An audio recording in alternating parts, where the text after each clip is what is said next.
Like you watching Morning Live, thank you for choosing to stay with us. Now, the diagnosis of now deceased Corrie Le Grange with a disease called Ascites shocked many.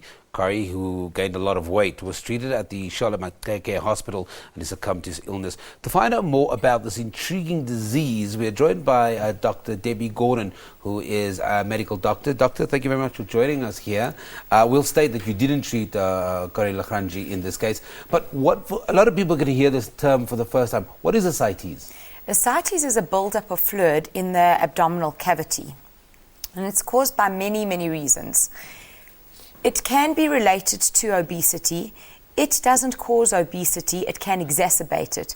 More likely in this particular case and others, as you've stated, I haven't been involved in his particular management, but where in an obese person there are many causes of problems in the body. One of them can be heart failure. Heart failure can lead to ascites, can be liver failure for many reasons, one of them being a fat accumulation called NASH. That can lead to ascites. You can get kidney problems and kidney failure. That can lead to ascites. You could get overwhelming infections, such as what we know, TB, amongst others, and that can lead to ascites, as well as predisposing you to many cancers that are obesity-related, and they can present with ascites.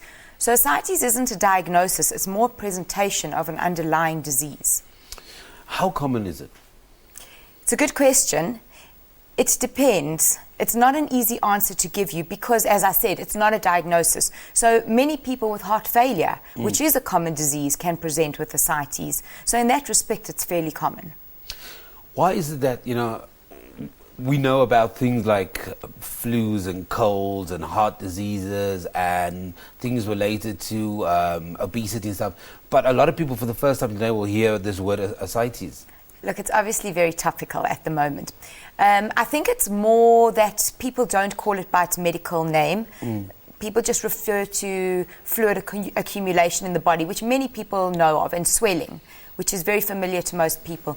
But I think when you're talking about ascites, in a doctor's mind, you're talking about a very serious pathological process. And that's why what's common in the medical profession is not always common in the public. Ascites and weight gain? The relationship. Yeah. They are related by many various means. So ascites is an accumulation of fluid, which can exacerbate weight gain. You can gain liters and liters in your abdomen.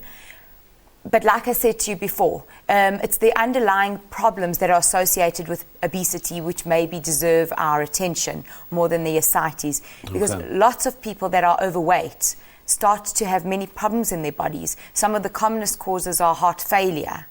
And that is a pretty common cause of ascites. And as I was stating before, the liver and the kidney problems associated with it. Is that the kind of dialogue that medical doctors undergo? Because, for example, I just went through a medical check, and you don't often find the doctors kind of talking about or ifs and the buts. What they do is really just talk to you about what you come into the consulting room for. So they wouldn't give you a diagnosis of ascites, they wouldn't. They would usually say, you're a well man and there isn't any ascites there, which is the norm. You should not find it there. When you do find it there, there's a pathological process at play and you need to go and find out what that cause is. So anybody who's been given a serious diagnosis in their life would probably be familiar with the term. How do we begin to find out more information and arm ourselves? Because if access to information means that you can able then to share that information with people around you.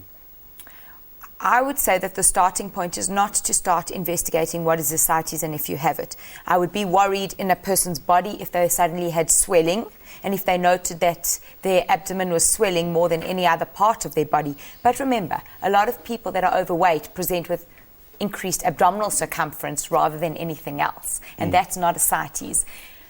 I think the underlying thing is the recognition of people that are overweight, that there are significant comorbidities with being obese, and those may be underplayed in our country. South Africa's got one of the highest incidences and prevalence of obesity in the world. That's absolutely insane. Doctor, we've run out of time, but we're going to urge everybody to Google it, find out more about it. Dr. Debbie Gordon, who's a medical specialist, talking to us about something that I've heard for the first time this morning, never heard of it before, ascites. And also in relation to a recent story surrounding a gentleman by the name of Corrie Le Grange, who passed away at the Charlotte Maxeke Hospital. We're taking a break. We're back after this.